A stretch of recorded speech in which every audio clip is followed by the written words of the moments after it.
అందరికీ నమస్కారం. ఫేక్ ప్రభుత్వం ఫేక్ కాల్స్ తో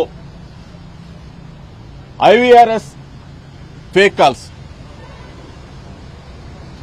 ఎక్కడి నుంచి చేస్తారో తెలీదు, ఏ నంబర్ నుంచి చేస్తారో తెలీదు, ఎవరు ప్రొవైడ్ చేశారో తెలీదు.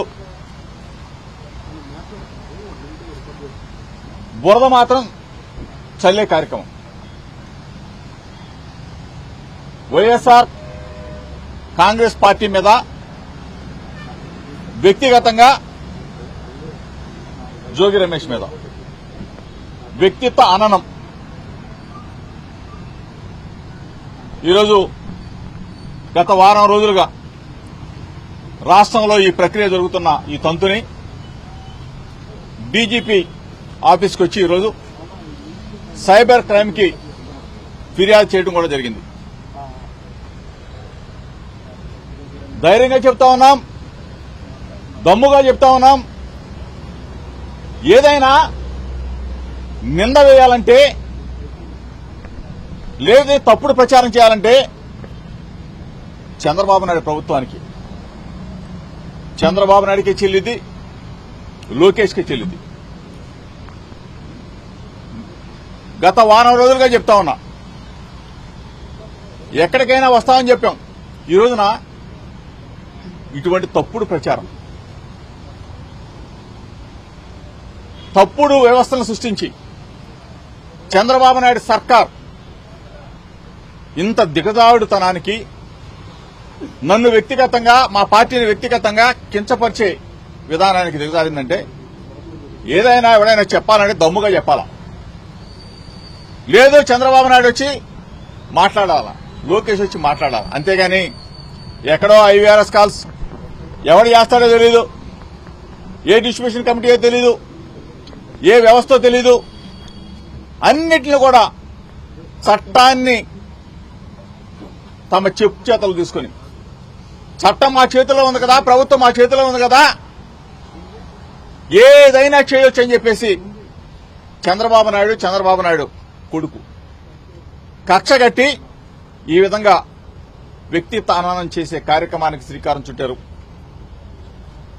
ఈరోజు డీజీపీ ఆఫీస్కి వచ్చి స్వయంగా మీడియా మిత్రులు ముందు చెప్తా ఉన్నాం, దమ్ము ఉంటే, ధైర్యం ఉంటే ఎవరు చేశారో చెప్పండి, ఎవరు చేయించారో చెప్పండి, దీని మీద విచారణ చేయించండి, నిజాన్ని నిర్భయంగా నిగ్గు తేల్చమని చెప్పేసి మీ ద్వారా అడుగుతా ఉన్నా. ఈ ప్రభుత్వాన్ని, డీజీపీ గారిని అడుగుతా ఉన్నా, సిఐడి సైబర్ క్రైమ్స్ ని అడుగుతా ఉన్నాం. నిజంగా ఎంత దుర్మార్గం అంటే ఏ వ్యవస్థను వాడుకుంటారో తెలీదు, పరమ కిరాతకుల్లాగా వ్యవస్థల్ని తప్పుదారి పట్టించే క్రమం. టెలికాం వ్యవస్థని తప్పుదారి పట్టించే, ఐటీ సెక్టార్ని తప్పుదారి పట్టించే ఇన్ఫర్మేషన్ టెక్నాలజీని వాడుకొని, టెలికాం వ్యవస్థను వాడుకొని దీని మీద పూర్తి స్థాయిలో విచారణ జరిపించమని చెప్పేసి పోలీసు అధికారులను కోరుతా ఉన్నాం.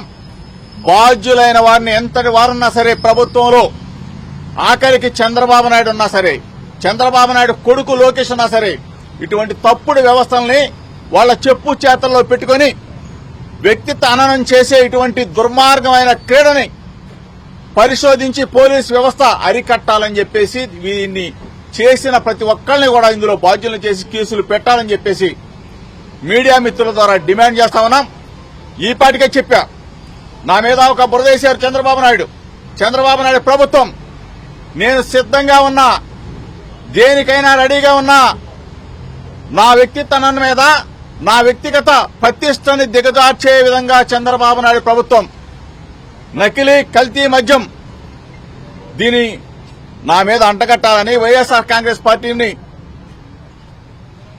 ప్రతిష్టని దిగజార్చాలని చెప్పేసి చూసే ఈ ప్రభుత్వానికి, చంద్రబాబు నాయుడికి, లోకేష్ కి చెప్తా ఉన్నాం, దేనికైనా రెడీ, సిద్ధంగా ఉన్నాం. నేను చెప్పిన దానికి ఏ ఒక్కదానికి కూడా ప్రభుత్వం నుంచి, చంద్రబాబు నాయుడు నుంచి కానీ లోకేష్ నుంచి కూడా ఇంతవరకు స్పందన లేదు.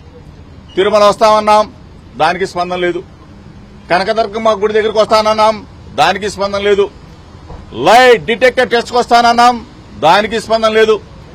నిన్నగాక మొన్న చంద్రబాబు నాయుడు చెప్పిన తర్వాత వరలరామయ్య చెప్పాడు, ఇది కాదు, తిరుమల కాదు, కనకదుర్గమ్మ గుడి కాదు, లై డిటెక్టర్ టెస్ట్ కాదు, నార్కో ఎనాలిసిస్ టెస్ట్ కి రెడీ అని దమ్ముగా చెప్తా ఉన్నా. డీజీపీ ఆఫీస్ ముందుకు చెప్తా ఉన్నా, నార్కో ఎనాలిసిస్ టెస్ట్ కైనా సరే జోగి రమేష్ రెడీగా ఉన్నాడు, సిద్ధంగా ఉన్నాడు.